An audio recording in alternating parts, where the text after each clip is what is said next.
Hi everyone, welcome to the Menzies School of Health Research podcast series for the NT Youth Health Summit initiative called Youth Choices, Youth Voices, where we aim to hear from young people and specialists about youth health priorities and issues affecting young people's health in the NT. A special shout out to our sponsors for this event, including Hot North, Charles Darwin University, the Northern Territory Government, NTPHN, Bridging the Gap, Ironbark Corporation and Chart Air. So I'm Sarah Clifford, and today on episode 10, I'll be having a chat with Dr Simon Quilty, who's a specialist doctor at Alice Springs Hospital. Dr Quilty has lived and worked in the Northern Territory for almost 2 decades. He has a background in public health and in engineering and sees the health inadequacies facing remote First Nations people as fundamentally linked to colonisation and inadequacies of housing and infrastructure. Dr Quilty also has a research interest in the climate crisis and what future warming might mean for the north of Australia. Welcome to the podcast, Simon. Thank you so much for joining me. Pleasure. So can you tell me a little bit about how your interest in climate change and the climate crisis began? So I guess I was, as a young person, I was unaware of climate change. That was in the early 90s. And then I was an engineering student at Sydney University, and I had a professor who was one of the first representatives at Kyoto, and I did an environmental engineering course with him for a year, and suddenly became aware. And the science behind climate change is extremely simple and inarguable, and I was a very early uptaker of understanding the realities of climate change and the need for urgent action. And so as a young person, I just felt that the adults in the room would step up and do something about it. When I first arrived, so after doing engineering, I went back and did medicine because I wanted to live and work in the Northern Territory and thought that medicine was a great tool to delve into Indigenous communities and try and work on areas of equity. And so when I first arrived in Darwin, there was a CSIRO report in 2004. And I read that report, and it insinuated that Aboriginal people would be affected first. And so there was not much going on in Darwin at that point in terms of climate change. There are a few movements towards a reduction in energy consumption by Northern Territory Government. And so a group of us started getting active in that space and encouraging Department of Health to do something about it. And so since that period, since 2004, of course, I've mainly stayed in the Northern Territory. I spent 8 years in Katherine from 2012 to 2020, and I'm down here in Alice Springs now. And very little has happened.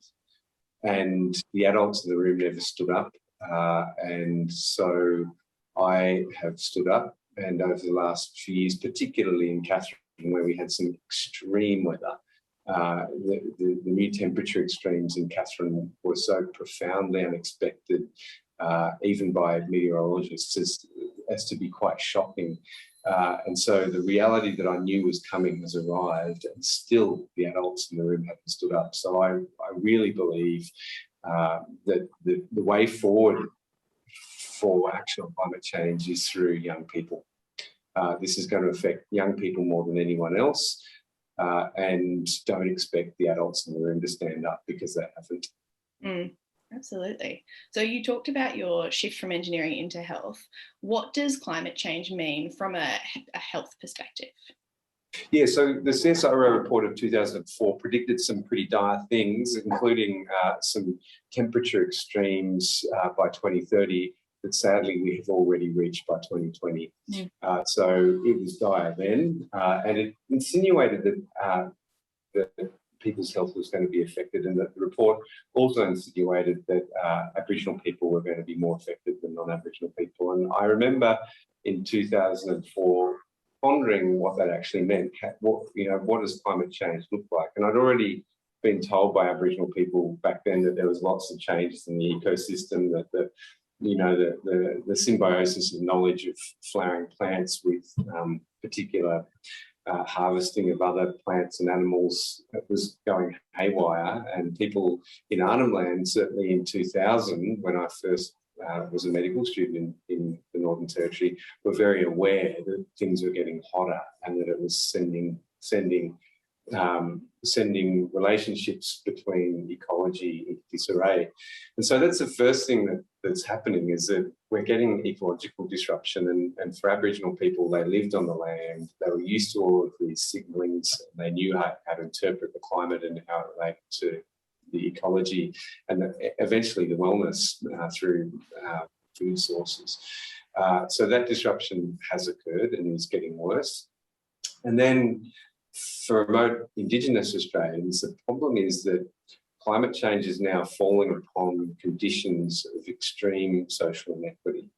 And so, for instance, having lived in the community of Katherine and known the community very well, and having two children myself who've grown up in Katherine, I'd visit their friends' houses and drop them off for parties and whatnot, and there'd often be 20 or 30 people living in a 2-bedroom apartment. That was not at all unusual. I did a remote outreach service, and I have friends that live in remote communities across the Territory, and the housing conditions are appalling.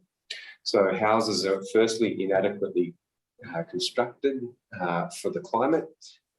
There's different regulatory frameworks around construction of housing, which means that there's no independent assessment of quality and standards.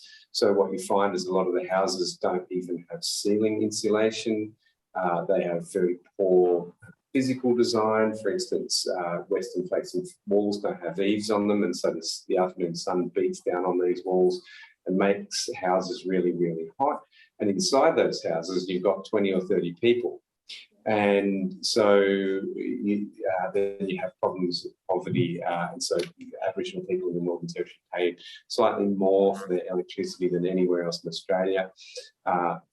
There is not a single Indigenous Department of Housing house in the Northern Territory that is remote housing or town camp housing with a single solar panel on it. So Aboriginal people are being bypassed by the renewable energy revolution that a lot of us who own houses are benefiting from. And the new extremes in heat are so profound that people are cooking in conditions that they've never faced before. So, for instance, in Katherine in 2019, the average number of days above 40 degrees Celsius is only 6.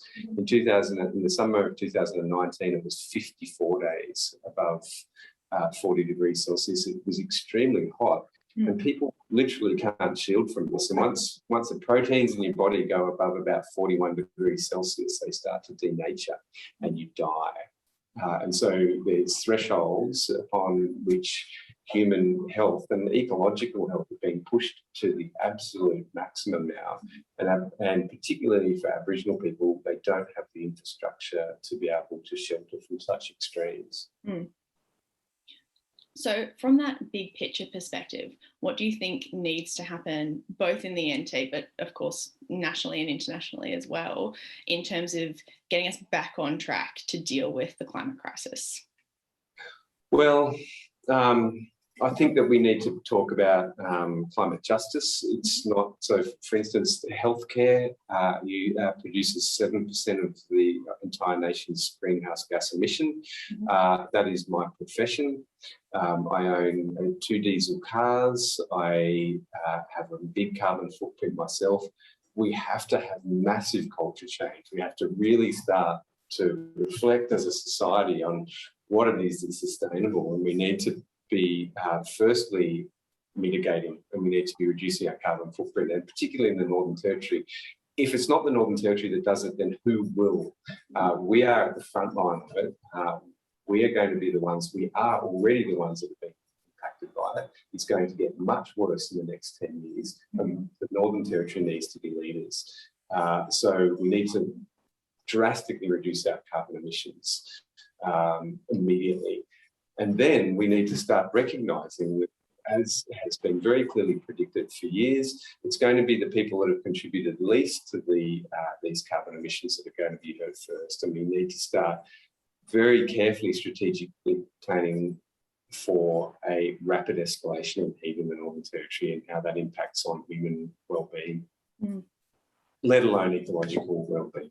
Yeah, absolutely. So those were all of kind of the bigger picture. If you were talking to a young person, what is something that they on an individual level can do to contribute to this? Okay, so be courageous. What I've seen in my peers in academia and across the healthcare sector is this status quo that is unrockable. And so a bit of a reflection on why. So the Northern Territory has a great paucity of academic literature coming out about climate change. It's appalling that we have the hottest state in the Northern Territory and academia is not commenting on it. We need to be, so my reflection of why that happened is because it was politically unpalatable to talk about climate change and people weren't getting rewarded grants to do their research if they mentioned climate change. We can't buy into that nonsense anymore. We need courage and we need relentlessness and we need self-sacrifice, and people need to band together and work together to figure out what to do. And in the Northern Territory, seeing it as an opportunity. Whatever you're doing, if you're a teacher or if you're a student, or if you're a student teacher or a student doctor or whatever it is, you're going to be affected profoundly by climate change in the next 10 years if you live in the Northern Territory, and reframe whatever it is that you're doing in that light, and don't expect other people to do it, because they're not. There's nobody doing it. And it has to be someone, and I believe that it will start with young people. Young people questioning their parents, questioning their peers, constantly talking about it, pushing the agenda, pushing the agenda, pushing the agenda. Yeah, absolutely. We're going to take a tiny pivot now and talk a little bit about the fact that you used to be an engineer and now you're a doctor. There's a lot of pressure for young people coming out of school to kind of pick a career path, and that's going to be them for the next 60 years. Do you have any advice to young people who are thinking about career paths and uni and all of those things? Yeah, so I think we are progressing into a culture of assurance that life will be better if you pursue a career in whatever. I think climate change is about to disrupt all of that, in a really profound way. And I think that doing things that are meaningful, that are well considered, and a collective is really important. Whatever you're doing, frame it in the light of how you can participate in the conversations around climate change and what you can use your career to progress the agenda. Because my sense in the next 10 years, having lived in the Territory since that 2004 CSIRO report, is that climate, even though it feels at the moment that COVID is going to dominate everything, it will be climate change, and we need lots of people together collectively to be working together. So I suggest to unshackle yourselves from the sense that you need a career that you'll grow old into, and to start being creative and thinking about what you can do, because I think every summer that we have from now on is going to be an almost violent reminder of the reality that we face. And I'm really confident that humanity and society is going to pivot. So in Australia, it can be a little bit forlorn to look at the Morrison government and how little they are doing. But if you go over to places like the UK, you see that it is bipartisan support for climate action, and there is a hell of a lot of happening. And so if you design your career around climate change and whatever it is that your special interest is, whether it's arts or music or science or healthcare or education or whatever, make sure that you incorporate how you can drive the agenda with that, and don't sit back and listen to your educators. Push them, ask them what they've done to address their carbon footprint in their careers. Yeah, absolutely. That was a very positive note to end on, I think. Very uplifting. So thank you so much, Simon, for joining the podcast. Yeah, pleasure. This is the 10th episode of the Menzies School of Health Research podcast series for the Enter Youth Health Summit Initiative, Youth Choices and Youth Voices. If you can, please support the Youth Health Summit Initiative by getting in touch via the Menzies School of Health Research website. Thank you for listening. Please join us again next time.